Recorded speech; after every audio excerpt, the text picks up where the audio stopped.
everyone.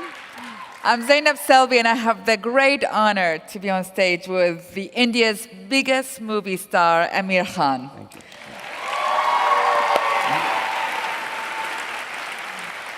I mean, we are talking beyond the actions movies of James Bond and Daniel Craig. We are talking beyond the romances of Richard Gere. We are talking beyond the charms of George Clooney. We are talking, ladies and gentlemen, above and beyond all of that, a man who has been acting since the age of 9, who has conquered the hearts of 600 million. Yes, 600 million Indians. This is half of the Indian population. This man has done it. Unbelievable. And in 2012, he surprises India, he surprises the world with launching a new TV talk show, Satyamev Jayati,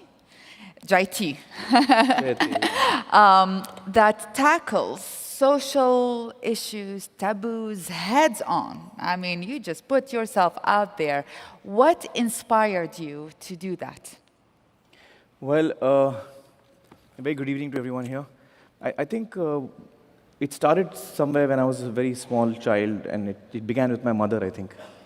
My mother's been a big influence on me.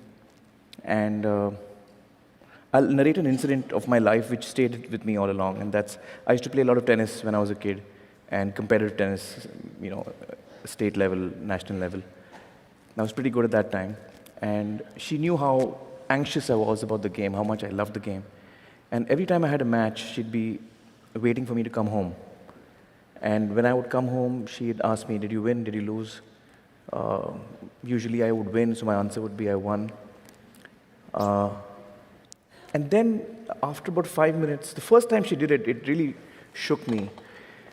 After about 5 minutes, she would come and say to me, you know, the boy who lost to you today, he would have reached home about now, and his mom would have asked him the same question. And he would have said he lost. So his mother must be feeling really bad right now. And the first time she said that to me, it like really hit me. I mean, her ability to think for another, a woman she's never seen, never met, really hit home to me. And I don't think she was meaning to tell me or teach me anything. That's just how she is. And I think a lot of what I am is a result of her. I think the second person who's been a big influence on me is my friend Satyajit Bhatkal, who happens to be the director of the show. Satya and I were in school together. He was a topper in the class. I was the backbencher. And he was brilliant, so he had the world at his feet. He could do what he wanted. But after we passed out, he decided to work for other people. So he didn't become an engineer or a doctor or a chartered accountant, which he could have been, or an MBA, whatever he wanted. He decided to spend his life, you know, working for people who were less privileged than he was. I got into films and got into acting, and my career took off, and I was... So each time I would meet him, I'd feel really guilty. I mean, I wasn't doing anything wrong. I was doing what I loved doing. But every time I met him, I used to feel, man, this guy is living for others, and I wish I could do half of what he's doing. And that kept troubling me. So I think a lot of all this finally resulted in what happened as SMJ, Satyamev Jayate. Television also grew strong in India at that time. And I reached a point in my career where I had earned a fair amount of goodwill, and I kept thinking that how can I contribute? You know, you wake up in the morning, you read the papers, and you read about injustice, you read about poverty, you read about people who are less privileged than you, and you want to really do something about it. I think most of us feel that way, and we don't know what to do. And I felt that for a number of years. And then I realized that I should do what I know best, and which is storytelling. And I should use the strength of storytelling to try and change minds and try and, you know, enrich perhaps the discussion on certain issues that we face as a society. And I saw that no one's really doing it on that kind of a scale, on a public platform. And I thought if I combine the strength of TV with the goodwill that I've earned, and you know, we try and actually combine journalism, investigative journalism, and storytelling. So we really research each topic and then bring it to the country of India and share what we have learned with the people and hope that we can transform minds, hearts. You know, I always felt that there are two ways of bringing about change. One is top-down, when you make laws and you tell people to follow them, or you make policies and you expect people to follow them. And the other way, and sometimes it works, but sometimes, a lot of times it doesn't. I think the other way is a longer route, but I think that is what we have chosen to do. And that is to reach out to people's hearts. Not with anger, but with love. And you know, try and transform minds at a young age. Yeah. Now, that was your first show. That is not an easy topic. What triggered you to choose this one? Well, I'm not quite sure why we chose this one in particular, but I felt that initially we had researched 4 topics. One was female feticide, and one was public health. The other was child sexual abuse. And so for some reason, I think we instinctively stuck with female feticide as our first episode. I also feel it's a huge problem in India, first of all, and it also connects with people on a very gut level. We chose to put the show forward not as a woman's problem, but as a mother's problem. You see, what we try to do is when we get the information that we have, we try and put it to people in a manner that, you know, gets them emotionally. So I don't start the show by saying, you know, today we're going to talk about female feticide. I start the show by saying, you know, I've often asked people who the most important person in their lives is, and usually people say my mother, and I feel the same. And I talk about motherhood and get people into a certain emotional state. And then I say, well, let's take a look at how we're treating our mothers today. And we meet our first guest, who is a mother who's been through 8 abortions in 6 years, forced abortions by her mother-in-laws and husband. And so when you're looking at her and you're hearing her story, you're looking at a mother and what a mother goes through, and then, of course, what a woman goes through when she's, you know, forced to go through an abortion. So I think that kind of really got people. You know, the first episode itself has a very strong emotional connect, is what we felt.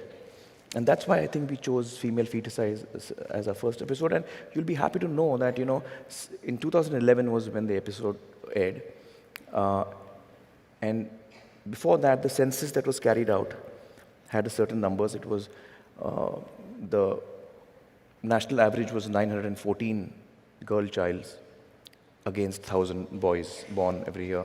And it was sliding. Is sliding alarmingly, and certain states like Rajasthan and other states, Maharashtra, were very bad. 890, 880, you know, per 1,000 boys. You'll be pleased to know that these 2 states have revealed their numbers today after 3 years, Rajasthan and Maharashtra. And in both these states, the ratio has gone up by 50 to 60 points. So it's now around 950 to 1,000 boys. Wow, wow, wow. And I believe it's a combination of the show, which is reaching out to millions of people and talking to them, you know, emotionally. And it's also the governments, the Rajasthan government and the state government of Maharashtra really acted very, very dynamically. And it's a result of all of this, I think. And people actually reacting to it and deciding that they don't want to do this anymore, a lot of them. Now, it is illegal in India. Well, abortion is legal, but sex-selective abortion is illegal.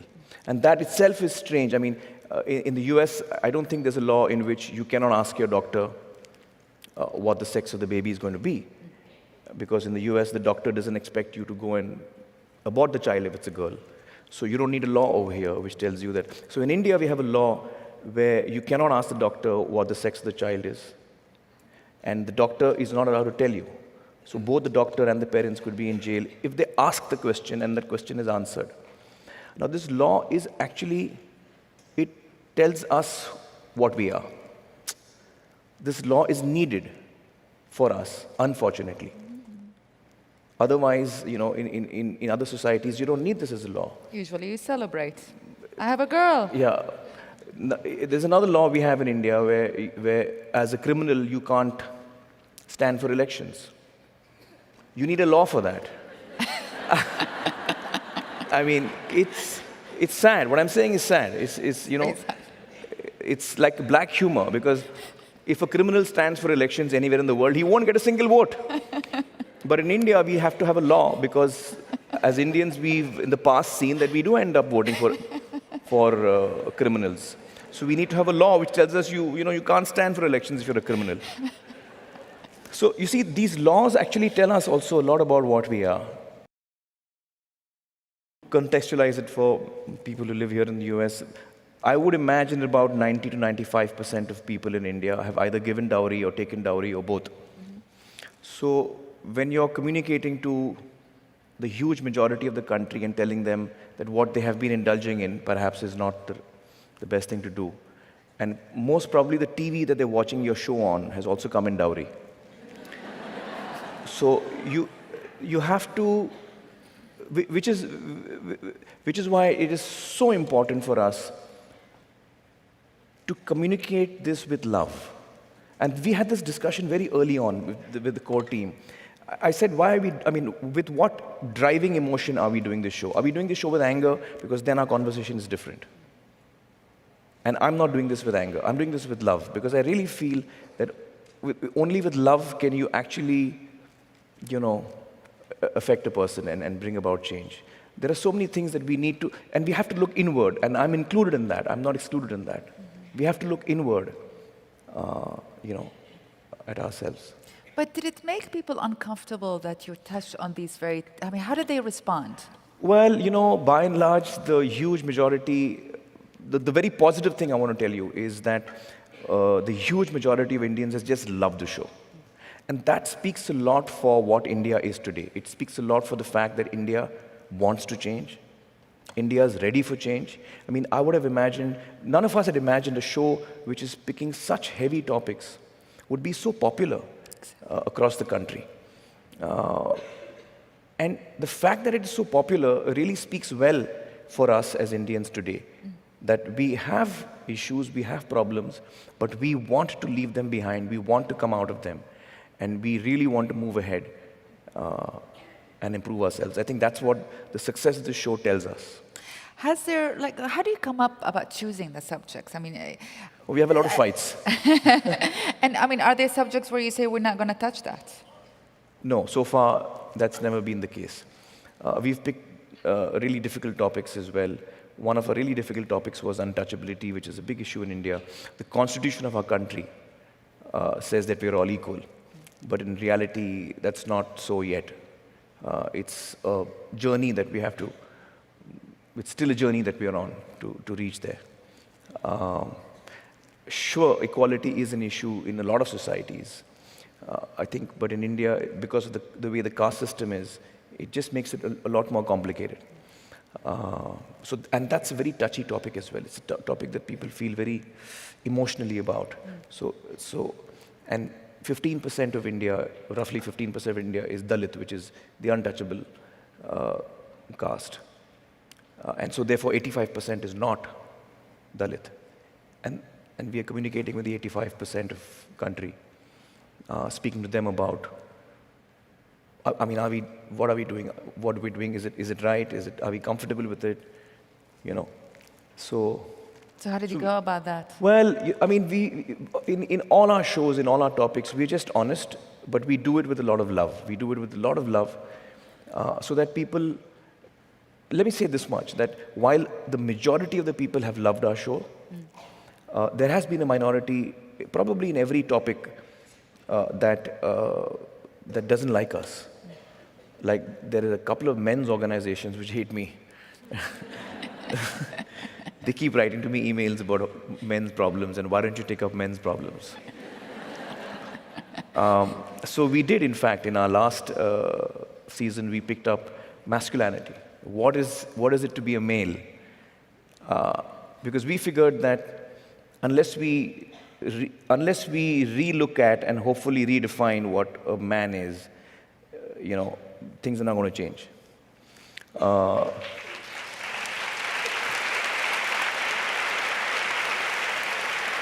So women have changed, women are changing, but men don't manage to change by and large. By and large, we're a stubborn lot. So we thought we'd look at, what is a real man? Is a real man someone who goes and beats up people? Is a real man a person who's a protector? Is he the guy who's going to, so what's a real man? Is he? So I strongly feel that we have to, from the time that the child is born, you have to treat both children equally, whether it's a boy or a girl. And you have to allow the boy child to cry. You have to allow him to cry. Because the first thing we tell a boy when he cries, don't cry. Are you a girl? Why are you crying? So he grows up feeling that I'm not supposed to cry. And when you tell the child not to cry, you're actually removing him further and further away from his emotions.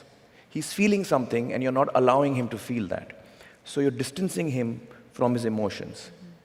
And then you're surprised why he's beating up his wife. Because the fact is that when you tell the child that it's perfectly all right to cry, it's perfectly all right to feel terrible, it's perfectly all right to feel scared. Most boys are told, hey, you can't feel scared.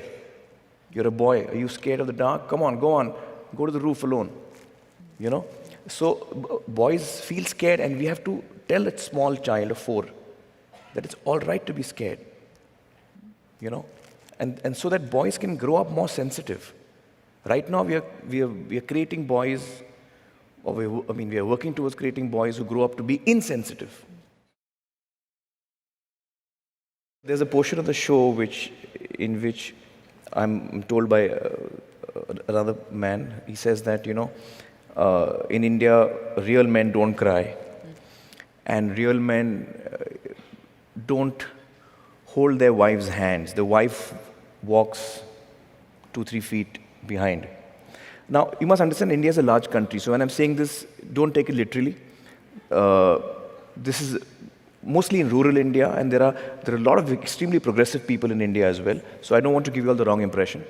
But this is an issue. There are villages in India, in rural India, where this is the belief, this is how they've grown up.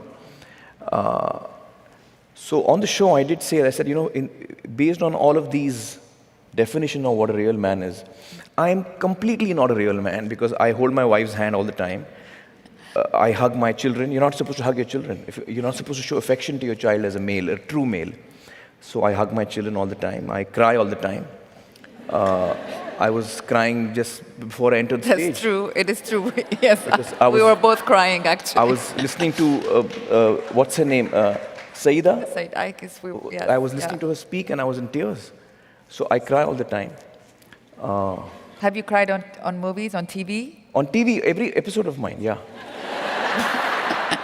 Excellent. Not a single episode goes by when I don't cry. And it's not only during the show itself, it's even when I'm researching it. When you're researching these topics, it takes days for us to go through all the material we collect. And invariably, in every topic that we've picked, we get to a point where me and Satya and Swati and all of us get so disheartened. I'm looking at an interview and I'm weeping. And we kind of shut it off and we're like, why are we doing this? Nothing's going to change. You suddenly feel very disheartened. But then you come across a person who is working in that and has got so much strength, so much resilience, so much grace, and such dignity that it brings you back to your feet. In these 5 years that I've researched Satyameva Jayate, I've seen the worst in mankind and I've seen the best, the most beautiful in mankind. I've come across people who are such amazing and inspirational people. I spoke to this lady whose son had been murdered. Her son had got married to a girl from a different religion, and so it was an honor killing. This lady spoke with such dignity and such grace, and with such forgiveness in her heart. I just couldn't get over it, It was it was so amazing to listen to her speak. She's talking about her son who's been killed. And, I don't know where she finds the strength from to still look for love, in people.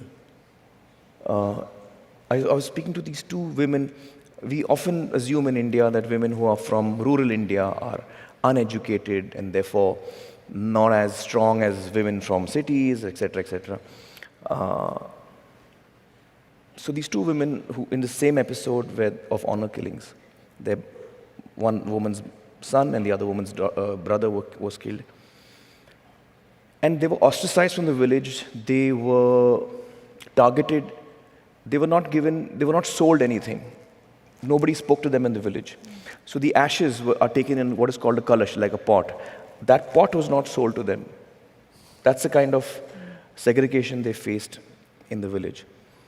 And then they did a police complaint and all of that. So the case was going on. They were threatened. They were offered money. There was political pressure put on them. Every kind of pressure was put on them. But they didn't take the case back. And they fought the case. And they won the case. And those men are now convicted. Now, what I'm trying to say here is that these two women are from a small village in India. And the kind of courage they show in a city like Mumbai, when a political party announces that tomorrow is Mumbai Bandh, which means nobody dare go out of the house, we're going to stone every car that goes out, some kind of protest that they're doing. Nobody leaves the house. In a city like Mumbai, which is a large city, nobody even knows who I am. We're all strangers in the city. But we're frightened to step out of the house because someone has announced that we can't. Here, these two ladies are specifically targeted. They're still staying in the same village, and they still have the courage to stand up and say, no, we don't want money. We want justice. Where do they get this courage from? So it's really amazing. So I've met such wonderful people in this journey of 5 years. It's hard to sort of escape the fact that you lost weight or gained weight. And you sort of were thinner in here, but I understand it's because you're in a movie right now. You're in the midst of shooting a movie. Has it changed? I'm actually getting ready for this film that I'm playing an older man who's an ex-wrestler. So I'm putting on a lot of weight, which is fun. But has it changed your choices of stories as a star, as a movie star? Not really. I wouldn't say it has changed my choices as an actor, but quite naturally I get attracted to films because of who I am. So this film that I'm doing, for example, it's called Dangal, which means wrestling, and the story is about this wrestler who has a dream to win a gold medal, an international gold for his country. He can't fulfill his dream because he doesn't have money, he has to give up wrestling, and so he decides that his son will fulfill his dream. And then he proceeds to have 4 daughters in the next 15 years. So the story is about his daughter fulfills his dream. Yeah. And exactly. Well, AAMIR, you could have easily rested in the limelight, and yet you took, with courage and with integrity and with love and inspiration, you just went ahead and inspired, half of India's population. This is a huge deal and inspiring all of us here in America. So, chapeau to you. Thank you. Good luck. Keep going. We are all behind you. Thank you so much. Thank you, thank you, thank you.